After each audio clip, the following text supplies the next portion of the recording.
I grew up in an alcoholic home, so I was programmed to be a drinker, a smoker, a womanizer, and a gambler. And I embraced all of that with a lot of passion. And at 21, I found someone dumb enough to marry me. At 23, we had a baby. 2 months later, I walked out because that's my pattern. A week later, I call her up, tell her I'm ready to come home, and she goes, sorry, I'll pass. And I was just a dumbass 25-year-old kid. And you were in 12-step program at that point? Yes. One of the guys in the 12 steps says, hey, dude, I've never seen anybody messed up as you, but I know somebody might be able to help. I went over to this guy's house, and he said, Mike, you come here 1 hour a week for 7 weeks, you'll get everything you want in your life. I met a man that taught me the law of attraction the way nobody else teaches it. And he was studying Silva mind control. Different than the CIA's program with mind control. Well, there you go. I mean, they've already proven it. So he said, what do you want most in your life, Mike? I said, I want my wife and my daughter back. What do you want next? I want to own my own business. I'll run a marathon. And the last one, he says, has to be contribution. Well, I was a messed up kid. My dad had a tough childhood. I want to create a home for troubled youth. Ex-wife calls me up. We get remarried 6 months later and have 3 more kids.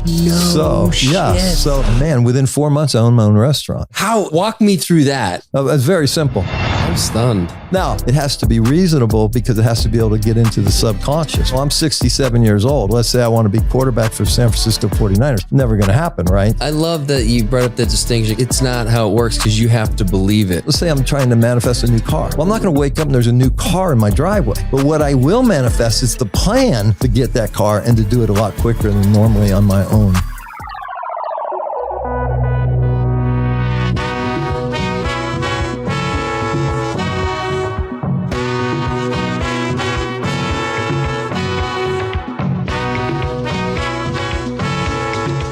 You play golf anymore? Last time I played was September, but I'm playing in a big tournament in 2 weeks. You are? In the desert at Bighorn, $10,000 buy-in. So Yes. I haven't touched clubs since September. But I leave here, I go to Palm Springs, and then I go to Berryville. Be able to play a few times before. Do you play at all down in Columbia? I belong to a club. I've played 3 times in 3 years. Yeah. I'm just so busy. You're I'm so busy there. right now. Yeah. Yeah. I mean, I'm almost ready to start playing again. I miss it. Do you play? Yeah.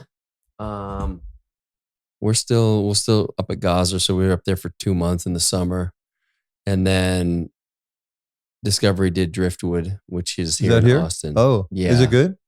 Great course. I think it's the best one in Austin. It's not Gaza, but it's great. Cool. And so I play there quite a bit. I go through cycles. You know, I play a lot of golf, and I'm like, I need to get on with my life too. And so there's that, trying to strike that balance. You know, I mean, I'm really on my life's purpose right now. So it's like, I'm just loving everything about my life at the moment.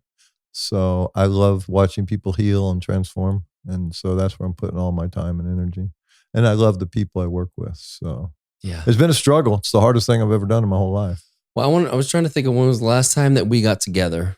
Last time I saw you, I was waking you up out of bed at midnight at Bob Spoletto's house.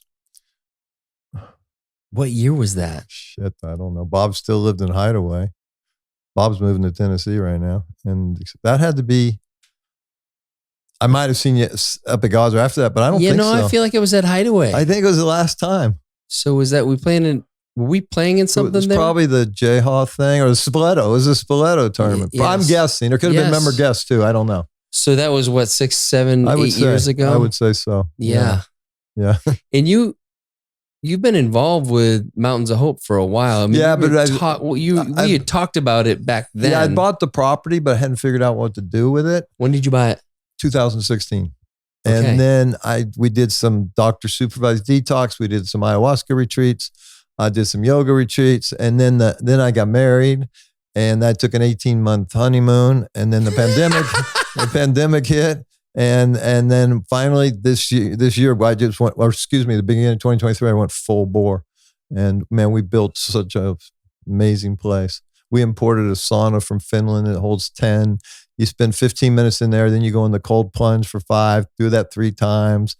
We have so many biohacking protocols. It's just fun. Dave Asprey's doing another one in Dallas in a month. So we're going to that one, buy some more cool stuff. But the bottom line is, what blows my mind is how many people are suffering from emotional trauma, and they just keep telling the same story over and over and again. They can't break free. That's where we do our best work, is rewiring the neural pathways and healing this and getting people to move from here to here, opening it and finding out who they are and connecting to source once again. And that's where the real healing takes place. It kind of just blows your mind. That's a major shift for so many people. I know for me, had you told me about that, even though it hadn't been created yet in 2016, I would have been like, that sounds cool, but wouldn't have gotten it. Yeah.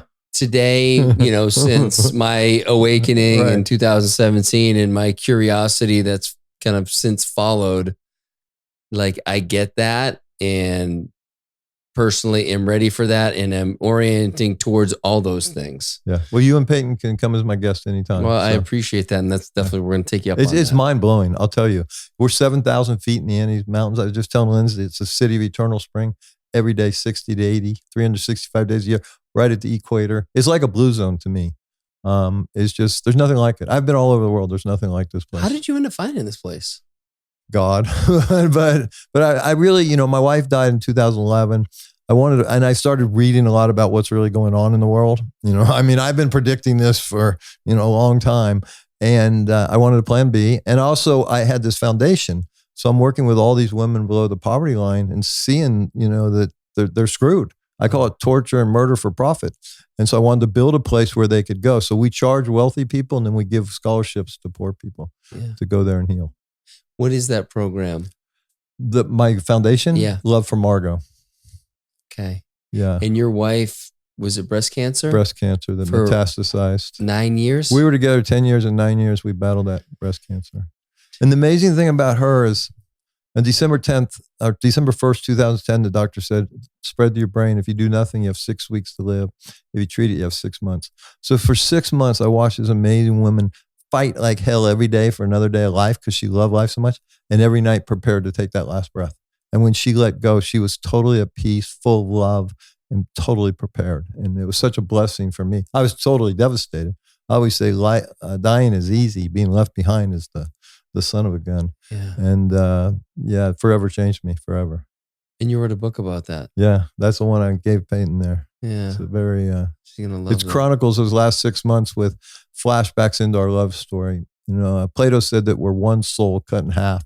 We spend many lifetimes looking for the other half. And we always felt from the moment we met, that's what we were. So very blessed to have that experience. Beautiful. Now, before you met, you had an interesting childhood upbringing and awakening I think at the age of like 24. Well, I've had so many lifetimes. I grew up in an alcoholic home. I could show you a picture of me sitting, it's 7-8 months. I got a cigarette hanging out of my mouth. No. I got a beer between my legs, and it was Polaroid, of course, 1957. Yes. And my mom captioned it, "Learning young, just like mommy and daddy." So I was programmed to be a drinker, a smoker, a womanizer, and a gambler. And I embraced all of that with a lot of passion. Yeah. And at 14, I realized something was wrong, and I ran away from home. And I became a habitual runaway, juvenile delinquent, and really was a mess. And at 21, I found someone dumb enough to marry me. At 23, we had a baby. 2 months later, I walked out because that's my pattern. I just leave. And a week later, I call her up until I'm ready to come home. And she goes, "Well, I'm sorry, I'll pass." And so then I met a man that taught me the law of attraction in a way nobody else teaches it. And I got everything I wanted in life. And now you've taken that and you've created your own program, the Creation Frequency. You have a book, you have an app, you have an online course. Yeah. Walk us through it a little bit. I know a little bit about it, and I'm excited to engage with it. Here's what he told me that, you got to understand, I was just a dumbass, 25-year-old kid. And you were in 12-step program at that point? Yes. And but I couldn't stay off the drugs and alcohol. Cocaine was really my go-to. Uh-huh. And, instead of becoming a daily user, I became a binge user. And so one of the guys in the 12 steps says, "Hey dude, I've never seen anybody messed up as you, but I know somebody might be able to help." So I went over to this guy's house and he said, "Mike, you come here 1 hour a week for 7 weeks, you'll get everything you want in your life." And I looked at his house. I mean, nothing special. I looked at his clothes, nothing special. I looked at his furniture, nothing special. But I was so hopeless and desperate. And he said it was $50 an hour, and I didn't have 50 cents. And so back in 82, that's huge. Yeah. So I wrote him a bad check to get going. And then, and the first thing he said, there's no difference between imagination and reality. And whatever you can imagine, you can create. And I didn't know at the time. I didn't know it until I wrote The Creation Frequency in 2018. I found his son. I was looking for him, couldn't find him, found his son. And he was studying Silva mind control, which I now know, but I didn't know anything at the time. What's it called? Silva mind control. And it's a very powerful, he started in the 60s, this guy, Mr. Silva, and he was teaching this mind control stuff and a lot of meditation, a lot of Joe Dispenza stuff. Looking back, I'm a big Joe Dispenza fan right now. And so it all kind of stems from Silva mind control. That was kind of the origin.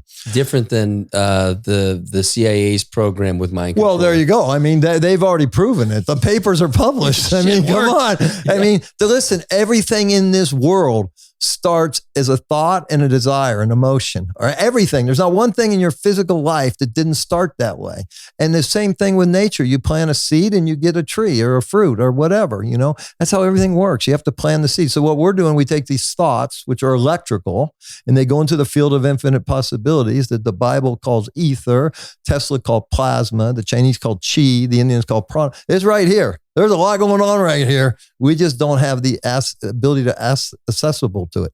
And so once you learn that, and then it's the heart is 5,000 times more powerful than the thought. So I put the intention into this field and it links up with other intentions similar. So we're vibrating the same frequency, and that's how we attract. But the magnetism, there's two types of energy. There's energy when we eat food and oxygen goes into the cell. The mitochondria creates ATP. That's physical energy. But there's also the electromagnetism energy, which is huge. We're made up of atoms. Atoms are 99.999% space. So once we get into this field of infinite possibilities, and I can see my healing, I can see my wife coming back to me, I can see owning my own business, boom, and I put a lot of love and gratitude and emotion linked to it, it has to happen. It cannot not happen. Now, it has to be reasonable because it has to be able to get into the subconscious, right? So I'm 67 years old. Let's say I want to be quarterback for San Francisco 49ers. Never going to happen, right? So there is a sense of reality to all this. And the other thing that people don't realize about law of attraction and manifestation, so let's say I'm trying to manifest a new car. Well, I'm not going to wake up and there's a new car in my driveway. But what I will manifest is the plan to get that car and to do it a lot quicker than normally on my own. So that's the secret. I love that you brought up that distinction because I think a lot of people think, well, just think cool, really great things, and it's not how it works because you have to believe it. Right. And so what is the test for, when you write something down or, well, let's just go back to your example. Yeah, I'll give you a perfect example. So here I'm miserable. I can't stay off drugs, alcohol, because I walked out on my little baby daughter, okay? And now she's dating other people. And I see my kid once a week, I'm heartbroken. And so I would muscle my way through life. But then, periodically, whether a month or 2 months or 3 months, boom, I go on a bender, right? And so I was going nowhere fast. And so he said, what do you want most in your life, Mike? I said, I want my wife and my daughter back. And so we're sitting at his kitchen table, white piece of paper and a pencil. He goes, okay, write it out. And it starts like that. And he's helping me, coaching me. He goes, I love how happily married I am. I love how Lisa and I love each other. I love how our daughter Michelle thrives in this marriage. And I'm writing this out. And I'm writing it out. I go, I know she hates my guts, right? Yeah. Okay. But all of a sudden I started to feel something like, whoa, maybe there is hope for this. So then what do you want next? I want to own my own business. I want to make 10 grand a month. I want to run a marathon. And the last one he says has to be contribution. Well, I was a messed up kid. My dad had a tough childhood. I want to create a home for troubled youth. And so I leave there. Oh, the magic was the 7th. Okay. Now I have 6 intentions. So the 7th week, he sits me down at his kitchen table and he brings out a boom box. No. You're probably old enough to know what it is. Yeah, but most of these people listening don't know what it is anymore. But and in the boombox, he puts a tape of theta brainwave music. Then he hands me a relaxation script, which I'm putting myself in a self-hypnotic trance. He hands me a microphone and a blank cassette and a tape recorder. He says, I want you to read the relaxation script, read your 6 intentions as I play this music. So I leave there 7 weeks later, $350 poor, with a cassette. That's a lot of coke. What was 8-ball then?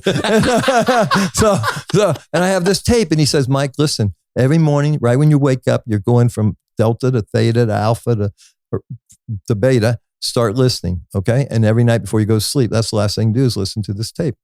And man, within 4 months, I owned my own restaurant. Because the idea came. I had bad credit, no money, living on someone's couch. And the idea came on how to get this restaurant. And 4 months, I have my own restaurant. Walk me through that. Like, how do you get? It's very simple. Okay. So I'd worked for a company called Foster Farms Chicken in California, and they'd had a few restaurants, and I'd worked in some of them. And 5 minutes from my house, some guy had just closed this chicken restaurant, and it was the third owner to fail there, right? And so, and the shopping mall was owned by one of the Oakland Raider partners, right? So, I mean, I'm a young kid. How am I going to get a lease? How am I going to get the money? I would just go look and see in there, and it's closed, and see myself cooking chicken, waiting on customers, put money in the cash register, and boom, the idea comes. Put an ad in the newspaper and raise money.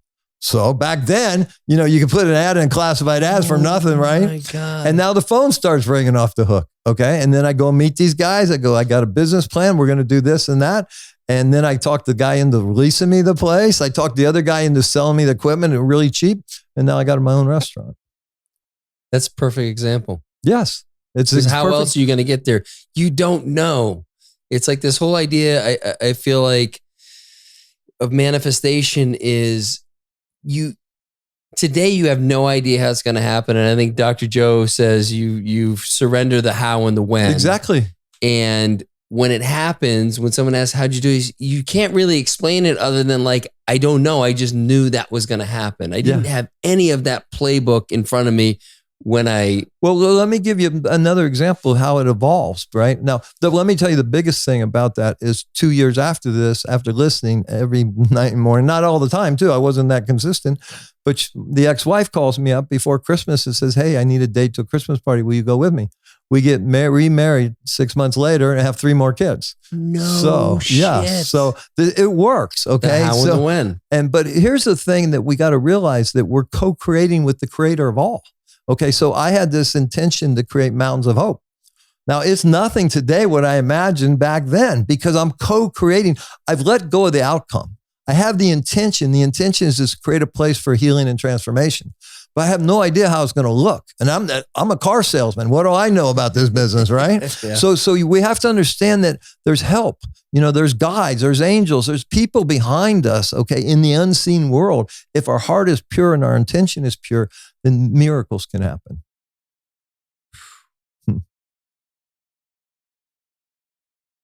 I'm stunned.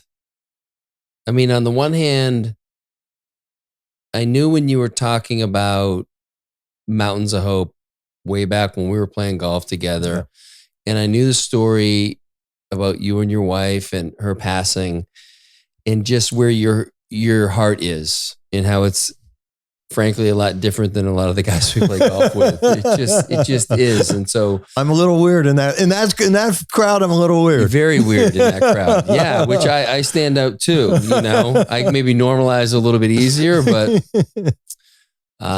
so there was a resonance there, and but even then I didn't know what it was. I just knew there was something about you that was different, that was fucking cool. Well, I will say this, because I think you're married to someone cool. And I think I resonated with her as well. And I had probably deeper conversations with her than with you. She's been on that path much longer than I have. And I think you're absolutely right. Yeah. And there was an energy that was like, yeah, Mike's different, like a little weird and like pretty cool. And so I love for me to be like, come into my own, into the curiosity of all these things. And then to be able to witness what you're doing, what you've created, what you're continuing to co-create, and then to have you on the podcast. Yeah. And how cool is that? First time in Austin, and I'm so glad you had me on. I'm glad to be here. It's good to see you again after all this. I know, you look great. Feel good. You said we were talking about this before we got on, but you just got over a bout of a lot of parasites in the old heart. Yeah. So it's funny. I built the Mountains of Hope to heal. I worked with close to 200 women below the poverty line that were battling cancer. And the foundation's purpose was I would give them grants, financial grants. I was probably the only charity in the world that ever gives people cash. And I'd give them $5,000, $1,000 a month for 5 months. The theory being that they're going through treatment so they can't work. They didn't have money to begin with. Their expenses have gone up. And more importantly, I wanted to meet them. I wanted to give them the emotional support. I'd gone through this 9 years with my wife, and I know how difficult it was. And so most of my clients were Black women in Oakland that had very little emotional support and terrible finances, and illegal Mexicans in Palm Springs area. And so 2 different types of crowd, 2 different dilemmas, but at the end of the day, it was all the same. And so that's what really inspired me, motivated to create Mountains of Hope, is see that suffering. And more importantly, those women, I'll tell you one thing about, I would say almost 100%, I'm sure there's a few exceptions, but almost everyone, including my wife, said they were grateful for their cancer because it woke them up to what life was really about. We're programmed from 0 to 8, okay? Whoever our parents are, whatever we watch on TV, whatever our friends, our siblings, whatever, we are programmed. And many of us never break out of that programming. Yeah. So we're living our life based on someone else's desires and wishes. And so when you have a thing like cancer, or what you went through, or what I went through, the grief of losing my wife, that wakes you up. It's painful. It hurts like hell, but it gets you back in touch with your heart, which was where the source is, God. I believe there's a little spark of energy of God in each and every one of us. And when you touch that again, and you can start to grow it and embrace it, then you're going to have a transformational experience no matter what. And eventually, for me, I've sold out now completely. I've donated my entire life and Mountains of Hope to my Creator. And with there's a beautiful song, Oh My Beloved, that my shaman in San Francisco wrote and sings. And it's really about just being of service and loving in a kind way. And that's what we do. And that's the beauty of Mountains of Hope. We've just finished a really powerful retreat, and so much healing took place. And I had to switch gears. I'm not a retreat leader, and I have a partner in Oregon supposed to come and help me, and he couldn't make it. His mother died. So here I am stuck with these 13 people for 2 weeks. Okay. And dude, let me tell you. 2 weeks. Yeah. 2 days is a lot different than 2 weeks. 2 weeks. And it's like 15-hour days for me.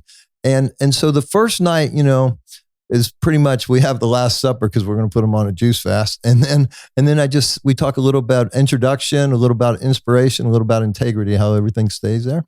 And so the next morning, I'm going to tell them everything we do, all the biohacking stuff we do, everything about Mountains of Hope, what to do, where to go. And someone said, Mike, no, you got to go deeper. Why are these people here? I said, we just had a sharing circle, and everybody talked for about 15 to 30 minutes. Rape, abortion, male rape. I haven't seen my kids. My ex-wife will only see my kids for 6 years. Like, holy moly, And the first thing I did the next day, I don't know if you're familiar with Byron Katie. Oh, I love her. We've done one of her workshops. Oh my God. I've had some personal experiences with her, and she is the real deal. She's as pure as they get. So that immediately the next day I went to Byron Katie's work. I actually brought in one of her facilitators, trained certified teachers. And so we started this process. And then a couple days, and then they go, well, why don't we do ayahuasca? Okay, whatever you guys need, I'm here to facilitate. Shit. And so half of them did ayahuasca, and then the other half did it the following week. And just amazing. But really, we're stuck in our stories. That's what I love about Katie. Who would you be without your story? Yeah. Is it true? Can you absolutely know it's true? 3 months after my wife died, I went to her 2-week school to work in Los Angeles. Yeah. And so, of course, my thing was, did my wife die? And so in her work, you go back to the scene. Okay, there's my wife's laying on the bed, unconscious, barely breathing. Her sister's sitting next to her on the bed. Her mom's here. I'm here. Did my wife die? Is it true? Yeah. Okay. Can you absolutely 100% know that's true? Well, let me go back to her. Well, wait a minute. Okay. We turn off the oxygen so we can hear. Her sister puts her ear towards her chest. Her mother holds her pulse. But wait a minute. I still feel her. I feel her presence. No, I can't absolutely 100% know she died. Okay. And how do I feel and how do I act when I believe the thoughts that she died? I'm sad. I'm depressed. I'm discouraged. I'm in grief. Who would I be? How would I feel without the thought to my wife? I'd be free. I'd be alive. I'd be a man. And then I did this for 2 weeks. And it's such powerful work what this woman has brought to the world. Her, Dr. Joe, and Bruce Lipton, to me, are the 3 purest spiritual teachers today. And I've just met a new one who's a friend of mine now. And his name is Niraj. And he has a breath company called Soma Breath. And he just spent 2 weeks in Mountains of Hope, and he's coming back to do some certified training in May. And he's pure as can be too. So that's what we have to look for. People that are pure of heart and that want to be of service and not become, billionaires. Yeah, I love that. Mm-hmm. Wow. Okay. I'm not even sure where to take this. I am curious because this is something that you and I both hold very strongly in our kind of unlearning is this program. You talked about it. And as I prepare for a medicine ceremony in the next couple of days, I've been on dieta. So for people who don't know, it's a really restrictive kind of diet where it's not only what you're consuming, but you can't have sexual relations like you with self or other. And you eventually get off caffeine and certainly no any kind of drugs. And or please alcohol. do that, because the first 2 times I didn't do that and it kicked my ass. So you're on the right path. Yeah, I've been I've been honoring it for sure. What's been interesting, we touched on it before we got on, but pulling these things out of my life, particularly caffeine this last week, it's created stillness that I usually have turned away from. And in sitting in that stillness, I've gotten to examine the role of these different things.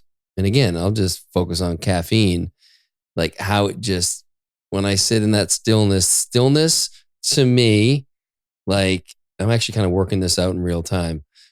So I usually have, like, let's call it just good energy, focus energy. I'm like creating something, I'm on task. And then there's like a little dip.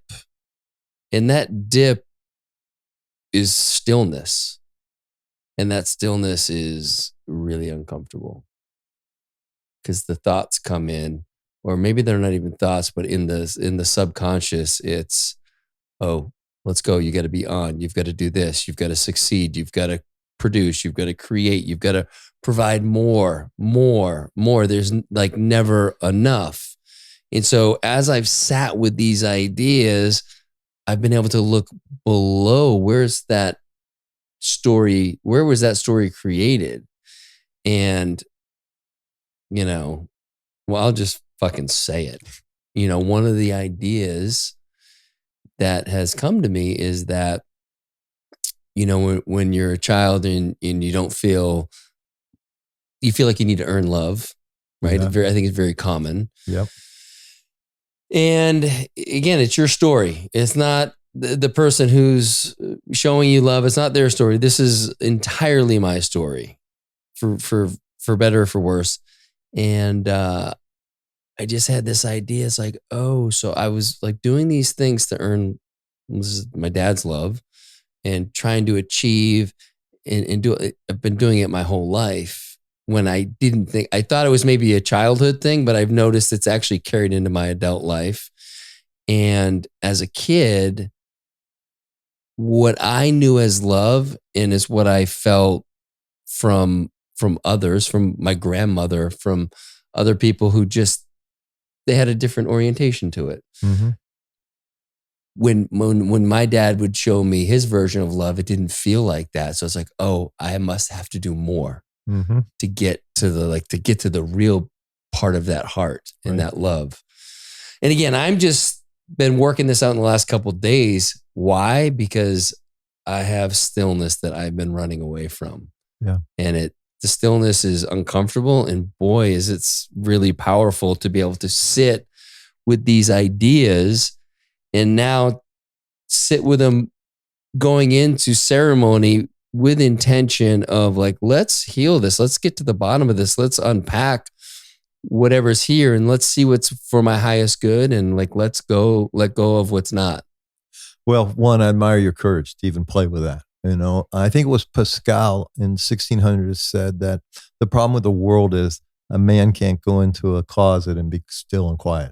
And that was in 1600. Jesus. Okay. And Thoreau in 1800 said that, most men lead lives of quiet desperation. And that's, I know that's true because we see that. Mm-hmm. And so just to have the courage to go there and play with that and be aware of that is a tremendous amount of growth. Mm-hmm. And so I think what you're going to do next week, you're going to get so many answers that are going to come to you, and you're going to become freer and freer. And the other thing is, this is going to sound maybe strange, but the simplest thing we can do is breathe through our nose. And when we're not eating or talking, by breathing through our nose, we create this nitric oxide.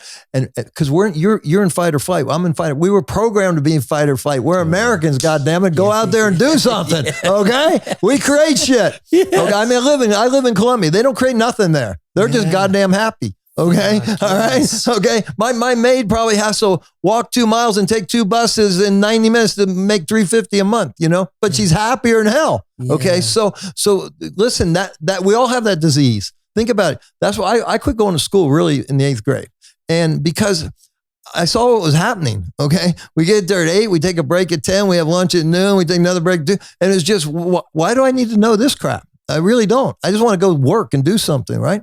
And so we're programmed that way. And it gets into our nervous system and fight or flight.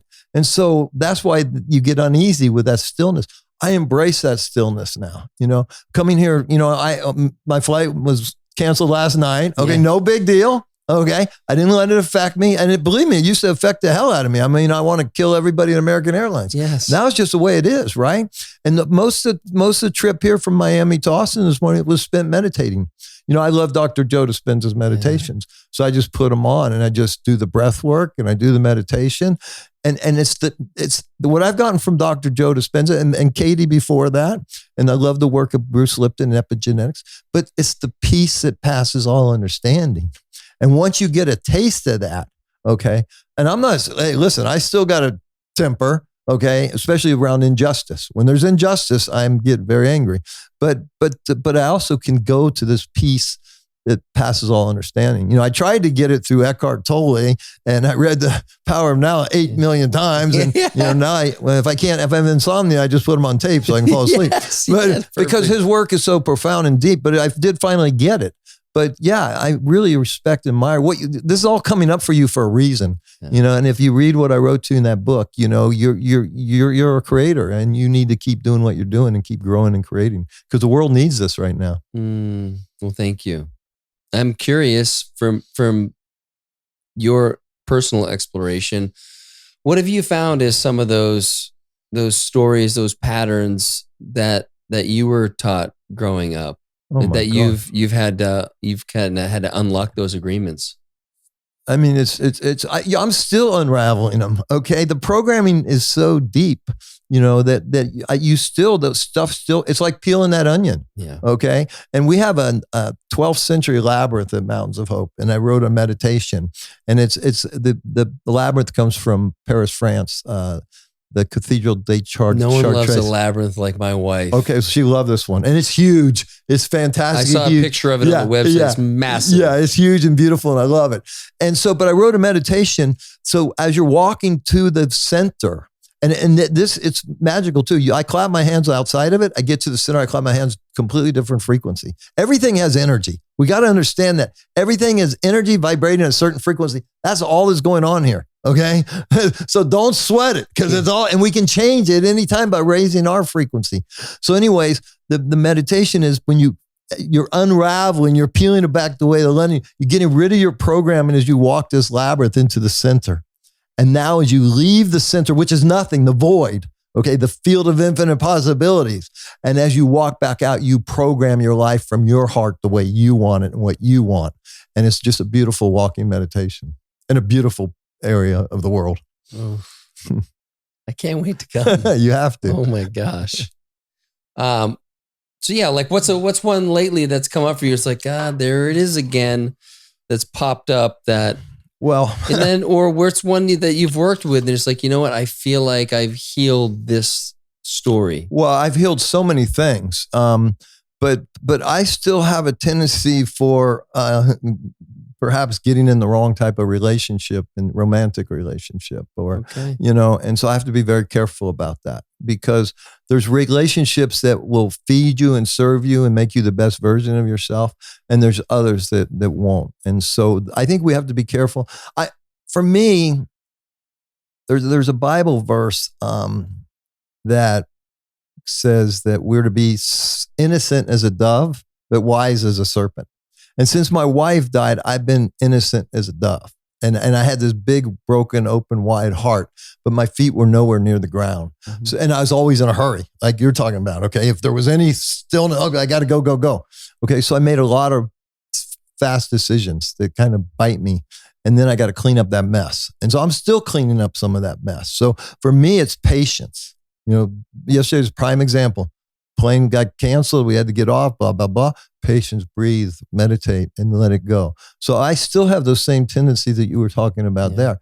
And so I'm like everybody else. And the other thing is, what is really going on here? Okay. Everybody wants to find the answer. I don't think there is an answer. Okay. Let go, let God, and live and do the best you can. Life is difficult. One of my favorite books, M. Scott Peck, I forget the title right now, but the opening line is "Life is difficult. Oh, the road less traveled."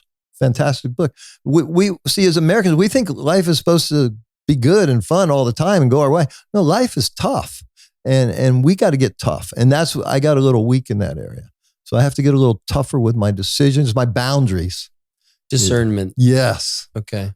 I get that. Yeah, and slowing down. So they got us we're going so darn fast here. I mean, it's 24/7 now. Okay, I got a text, I got to answer. Jeez, I have these meetings and all my people are on their damn phones. Come on, you guys, please listen to me. Yeah. The Bible says at the end times, I'm not saying the Bible's right or wrong. I really don't know. But it does say in the end times, things are going to speed up, and man, are they speeding up. We need to slow down. I'd like all this stuff to go away. That's the beauty of Mountains of Hope. I watched a video last night on the plane, a young woman that decided not to do chemotherapy and radiation. And she said it was getting rid of stress and nutrition. Food is medicine. Hippocrates said, let food be your medicine, medicine be your food. So she healed herself with nutrition, getting rid of stress, and nature. We got to get back into nature. This is what's beautiful about this place here. Driving out here today, beautiful nature, right? We're 7,000 feet in the Andes Mountains, and it's at the equator. So it's 68 every day. It's really just the nature. I'm in love with the nature. I ordered binoculars to watch the birds now. That's just not me, right? But there's something magical and spiritual and beautiful about it. That reminds me, Peyton and I just went to the island of Lanai in Hawaii. And, for people who don't know, since 2012, so it's where Dole used to have their pineapple plantation. Right. And now it's the Oracle guy. Yeah. And Larry Ellison, who has been buying up property there since 2012, he owns 98% of it. And by all accounts, has done an incredible job. Everybody's happy. Everyone's really happy. The only real development he's done is he's added like 150 low cost homes. Well, good. And right, exactly. Like he's taking care of the people who work there and live there. And, like one of the things they say is gas, it's by far the cheapest gas in any of the Hawaiian Islands is like $3.50 where it normally would be $7 or $8. But we stayed at his property that's up in kind of the mountains. And what you're saying, oh yeah, it struck me. It was like an epiphany that I had where like we have the ability to kind of live where we want to live, especially as the kids, my youngest, she's going to be a senior next year. Wow. We're getting close to really being able to kind of navigate where we want to live. So why aren't we living in these places that make us feel like you just described? And this Lanai made me feel, it's not like we're trying to live at Lanai, but that is an inspiration for what we should be seeking, what we should hold the standard to, because it's out there. It's just not here. Yeah. And be comfortable with letting go of that and letting go of the things that aren't in that ecosystem and serving that, because what you're talking about, what I'm talking about is very different than a lot of the way I've grown up and lived and quote unquote enjoyed life. Yeah. We get sucked into the trap, and at the end of the day, I see one of my youngest son right now is in that, high-end country club, all the multimillionaires, and he's trying to live up to that, right? Yes. And I just want to smack him and say, dude, those aren't really your friends, okay? When the money's not gone or whatever, it's not going to feed your soul. it's going to feed your ego. Okay. And the biggest teaching we do at Mountains of Hope is, we got to move from here back into here. It's only an 18-inch journey, but it's the hardest thing we ever have to do. Yeah. Because see, from here, I can lie, I can cheat, I can manipulate, I can bullshit, I can make you think anything. From here, I can't. This is pure. This is just pure. And so when we move from here to here, now I can use this supercomputer to manifest the life of my dreams. But it's got to come from here. Otherwise, I'm going to manifest bullshit that doesn't serve me. That is exactly the conversation that I've been having. It's like, how much of this is ego and what does the soul really want? And what does that look like? And what are you willing to give up to show that you're going to be okay? Yeah. You're going to be better than okay. Yeah. And well, at first you're just like, am I going to die? Because you're so attached to these things. Right. Because as a little boy, you strive for it. Oh yeah, like and then you outdo all that, and you're like, well, I got to keep it going. Right. There's more out there, and it's like, yeah, there's more out there, and it's still not gonna be the answer. You and I are better off than 99% of people in the world. There's so much suffering in the world, and that's why I do what I do, and that's why Katie does what she does. She says, she's 80 years old now. Why do I keep doing that? Because as long as one person still believes that they're suffering, I have work to do. And I love her and admire her so much for that attitude. And I'm trying to adapt that in my own life. I love that. Well, let's talk more about Mountains of Hope and what some of the programs are there. I know there's a reset program, there's a transformation, there's a cancer program. Do tell. So first of all, we have a 7-day program, and that's for, you're burned out. That's a reboot, and that's a recharge. Then we have a 14-day program where there's a lot of the same, but more integration. We're going to go a little deeper. And then there's 21-day program, which was healing and transformation. And then as far as cancer and chronic diseases, that's kind of a custom thing. We sit down and say, hey, what's going on with you? How can we help? And you have to understand, my philosophy about disease and health is pretty simple, because disease starts with emotional trauma, toxicity, and poor nutrition and stress. Okay. Now, what that manifests, it might manifest for you, cancer, me, heart disease, Lindsay, something else, right? But if we take care of those things, if we don't have stress in our life, or we can respond to stress appropriately, and we're not in fight or flight 24/7, and we get the toxicity, and we got to always be getting this toxicity. Everything is toxic now. The air is toxic, the food's toxic, the soil's toxic, the water's toxic. So it's impossible not to have toxicity. So we have to work harder on detoxing now. Now, nutrition, we have 2 acres. We grow 50 different vegetables and fruits right out of the purest virgin soil with no chemicals ever. Okay. So that's the nutrition you're getting. So we're giving you colonics. We have a chair called a shift wave that gives you these pulse vibrations. I have one of those at home. You have one? Yes. I have 4 of them at Mountains of Hope. But really? And the owner of the company just was there for 5 days. And we did a deep dive. I mean, there's a lot of things we can't really talk about. Yep. But what that thing is doing, okay, is cleaning your cerebral spinal fluid. It's moving your lymph. It's putting you in perfect calmness, and just, it's fantastic. So I've been doing that almost 2 hours every day now. I get up, I do a Dr. Joe meditation at 4 Body Electric. Then I hop in that thing, depending on what my day's like, for 30 to 60 minutes. And then I do it before I go to sleep too. Those chairs, the benefits from that chair are unbelievable. We imported a sauna from Finland, seats maybe 10. Infrared sauna gets up to like 80 Celsius, like 180 degrees Fahrenheit. And then we have 200 volcano rocks. You pour steam on at the very end. So you spend 15 minutes in there, then 5 minutes in the cold plunge. And we do that 3 times every day. We have pulse electromagnetic frequency pads. We have the Beamer. We have Swiss Bionic.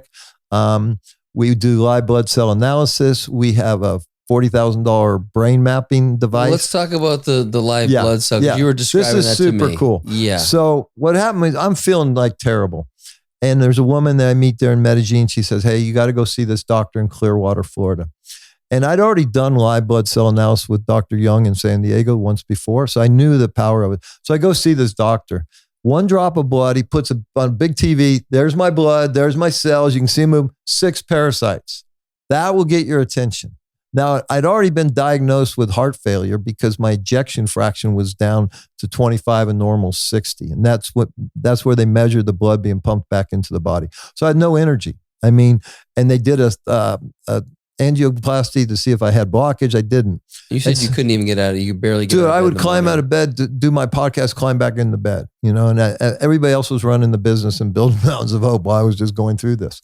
And so I meet this doctor and he goes, holy Mike, I can get rid of these things. But my pulse was 32 beats per minute. Okay. Jeez. So I was barely alive.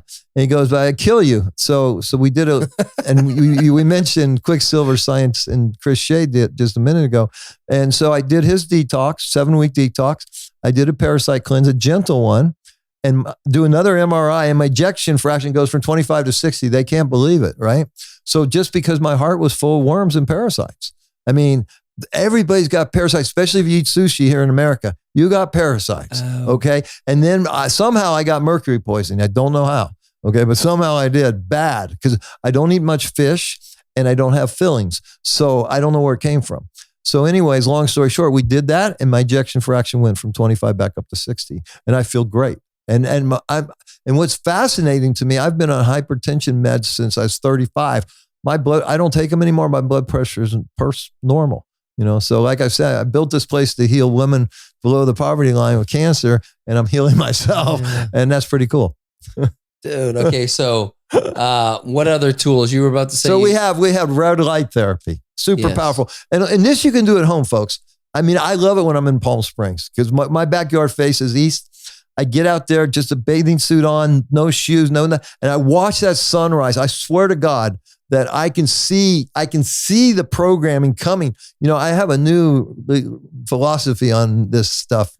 Mother Earth is our home. Father, Son is our God. And Christ consciousness is this electromagnetism, the field of infinite possibilities. And so I watch the sun rise. I love it. It's hard to do in Medellin because of the mountains. But when I'm in Palm Springs, I watch the sun, that red light is so healing and so powerful. So we have red light therapy. We have pulse electromagnetic frequency I mentioned. We do IVs. We do ozone therapy. We do brain mapping, 19 electrodes. So I was this close to dementia, early onset dementia. And I do this, I buy this thing. He goes, let me test it on you. He goes, Mike, you got to fix this quick. Okay. So it's amazing, this technology.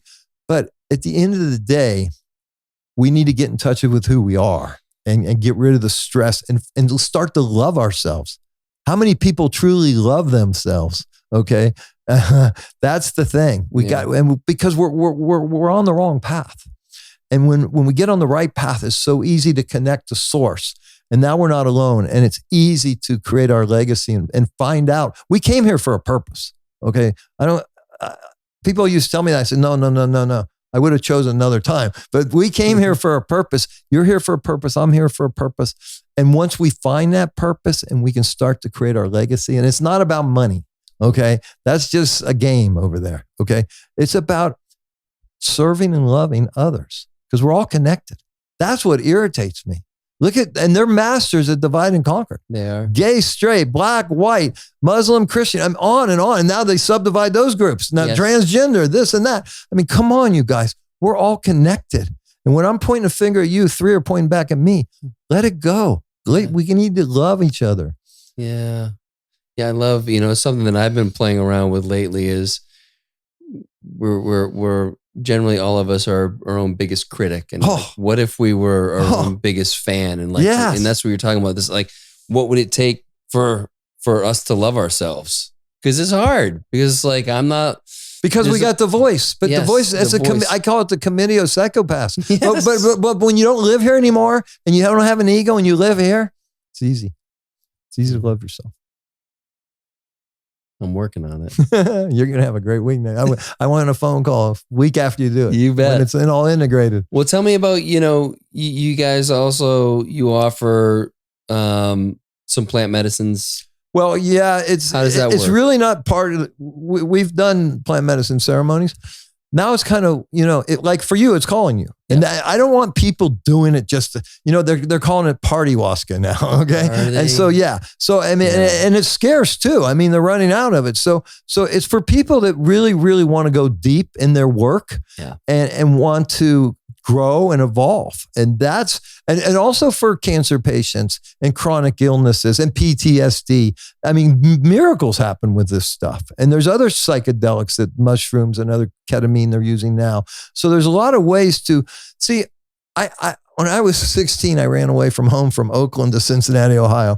Oh, geez, that's really running away. And I was on the streets for 2 months before I had to call my dad and come home. But during that experience, someone gave me some. It was called LSD window pane. I don't know if they still have it, but so I take this, and all of a sudden, I'm looking at this tree. The freaking tree, I can see it's alive. I can see the roots. I could see the different color. It expanded my consciousness like you can't believe. So we get stuck in this 3D reality. This is the frequency of light. It's 1% of all frequencies. What's happening in this frequency, this frequency, this frequency? Dogs can see other frequencies and hear other frequencies that we can't. There is paranormal kind of stuff going on here. Since my wife's passed, I can't even tell you. I would tell you stuff you wouldn't believe, stuff I don't believe. Okay, I'm embarrassed to talk about, but stuff that just there's so much more going. We don't have a clue what's really going on because it's so vast. But in this little thing here, we get locked into this 3D physical reality. It's all bullshit. Damn. Yes. Yeah. It's and we believe it. We do. And I had a very similar experience. I wasn't, away from home necessarily, but, an experience with LSD or mushrooms, but particularly with LSD, it gets you into a different, kind of layer of consciousness, and you do see things, experience things differently, and that is imprinted on you. It's it's like you're remembering for the first time that this is actually, there's so much more going on. There's so much more at play than what what does Aldous Huxley talk about, the great reducing valve in the mind, where it just, because it's so hard to hold all that we just cram it all through this thing. And so we can go about our day and not be just lost in novelty for every moment. And then the downside of that is we forget about all of it. Well, exactly. And that's what I love about the chakras and the energy system. We got to understand we're a light body. I will tell you one time I was out of my body, and after my wife had passed, it's a very long two stories, but I'm going to tell you the bottom line of it. Well, you can share it. Okay. So, there's so much. I have to tell you, this take like 3, 4, 5 minutes. The floor. Oh, we got more than that. Okay. Yeah. So you have to understand, she died in our bed at home. And 2 weeks later, it's like 4th of July weekend, and it's dark, and I got to run and get something off the bed and get back in my car and go to somewhere, right? The light switch is where that safe is, okay? And I'm in the bed right here. Bigger floodlights than this. They all go on, okay? And boom, I hear her voice. And it's like it's not like in my head. It's like coming from outside, like she's there, standing there, right? And with her personality, her laugh, everything, she says, you're not going to believe. And I test all my car salesmen. I give them a personality test. And she's the only one I ever seen scored 10 as a salesperson and closer. Okay. No way. I swear. And so I met her because she worked for Telemundo selling me Hispanic television as a Chevrolet dealer. Right. So in the moment our eyes met, even though we were both married at the time, the moment our eyes met, it was something beyond anything. And because we were very proper and we were married to other people, nothing happened for 7 months. And then there was no stopping it. Yeah. And now, Steve Jobs said, by looking back on our life, we can connect the dots. Now I see it perfectly clear how everything happened. My wife's in a better place. Her husband's in a better place. She's in a better place. She's in the best place. And I'm in a much better place. Yeah. But anyways, so she's laughing. She says, you're not going to believe this. They hardly ever allow this, but they're allowing me to stay here and be your guide for the rest of your life. Okay. So now when I drive my car, I put my elbow on the thing and I pretend like I'm holding her hand, right? A year later, I do a reading with a guy in San Francisco named Felix, amazing medium. And he says, hey, Margot's here, and she wants you to know she loves it when you hold her hand in the car. Not one person in the world knew I do this.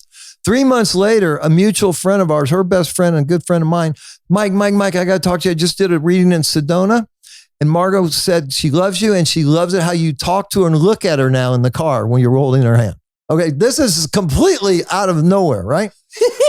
No, dude. So anyways, so now she died in June of 11, Christmas, June of 11. I'm having a Christmas party for all my dealerships. 3 couples of friends of ours are flying up from Los Angeles. So that night I have a dream. In the dream, I've left my body. And I'm like a speeding bullet going through. And I know I see this doorway. And if I can get through it, I know she's there. And I'm going, man, faster, faster, faster. I hit it. Boom. Back into my body. I jump off the bed. I'm wide awake. Her friend, who I've been praying for, so her friend Stephanie in Los Angeles had given me a crystal at Margot's memorial service. Said, hey, will you pray every night for Crystal? We're trying to conceive a baby. Or hold this crystal and say a prayer that we're trying to conceive this baby. And so I'm doing this. So in Los Angeles, that very same night, she has a dream. I'm flying through this. The only difference is the archway is shaped as a heart. I hit it and she catches me. Same night, same dream. Okay? Now, fast forward 2 or 3 months later. There I am going again. This time I get through. Now, you've been to Maui? Or what? Yes. Okay.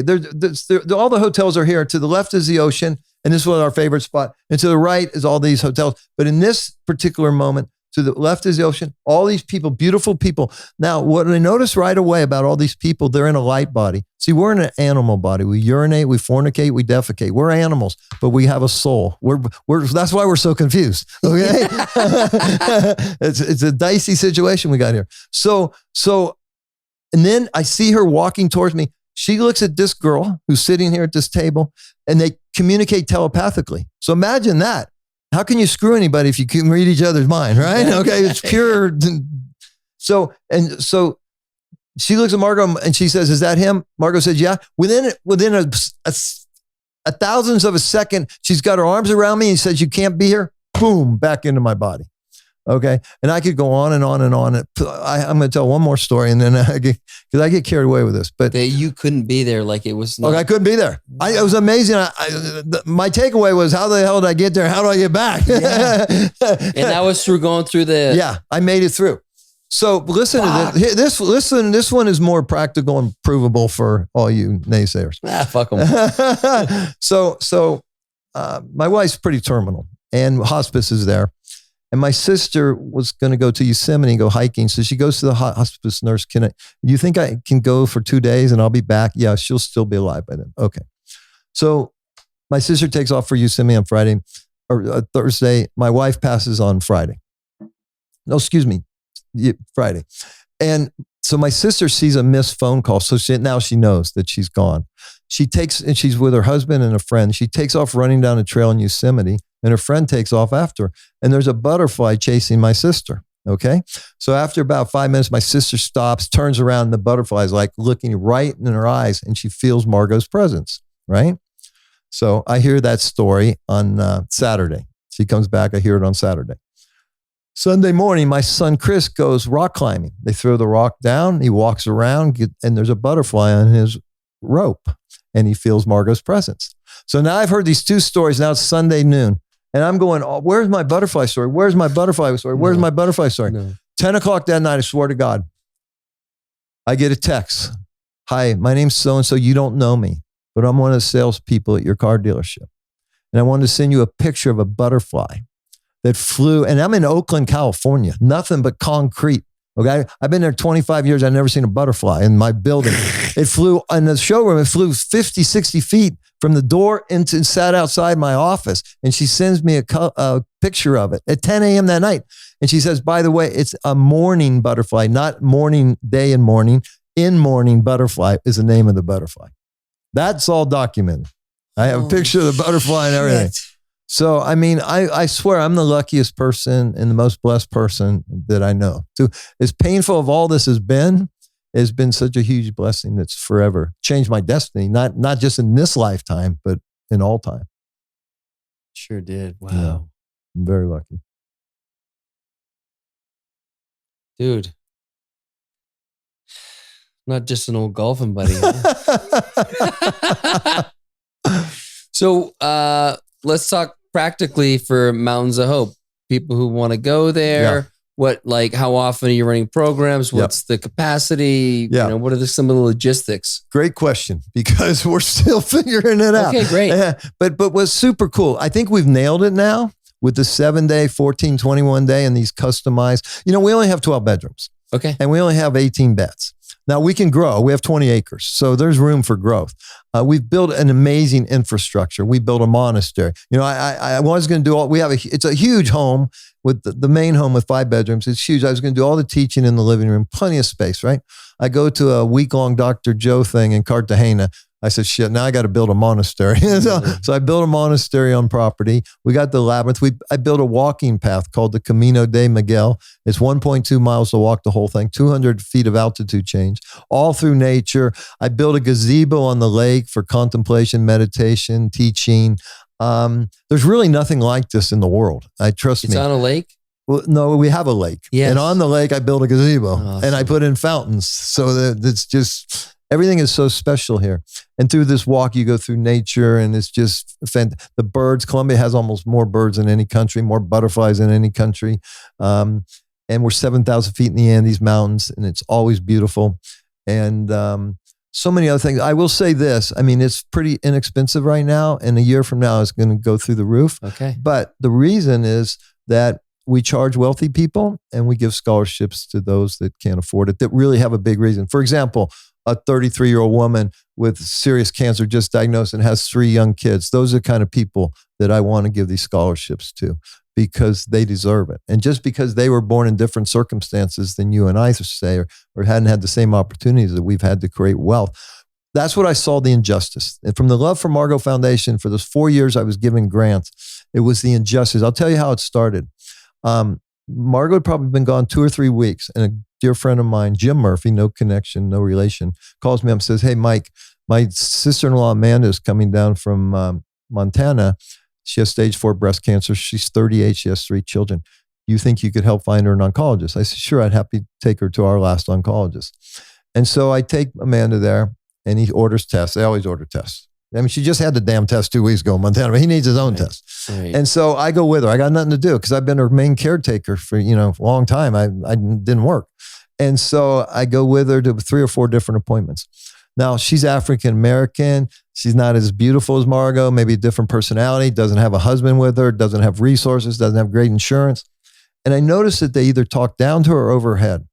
And it really troubled me, but I didn't say anything because it wasn't my position to say anything. It's clear to you that there's something different. Exactly. So now we go back to Margot's oncologist that ordered the test. He says, Amanda, the best protocol to extend your life are 3 chemotherapies simultaneously. Unfortunately, your insurance will only pay for 1, so that's all I can give you. That blew my freaking mind. That really blew my freaking mind. I just said, here's my credit card. You give her whatever it is she needs. And, now I would send her ass to Mountains of Hope so she could heal. Instead, she died 18 months later. Okay. But that was when I saw the need. Immediately after that, I met a 33-year-old woman named Renee who had breast cancer metastasized to her brain. And she said, Mike, will you just make sure that she was estranged from her mom and her sister.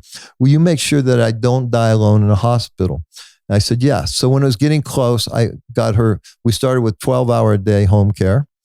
And then we had to extend it to 24, but it's like $700-800 a day, and she's not dying. And I go, right. Hey, Renee, hey, we had a deal here. Hey. And so then I go to visit her one day, and she's out shopping for a TV, and I go, holy moly! So I'm like 21 days into this at $800 a day or something. I'm going, gee, my whole budget is shot here.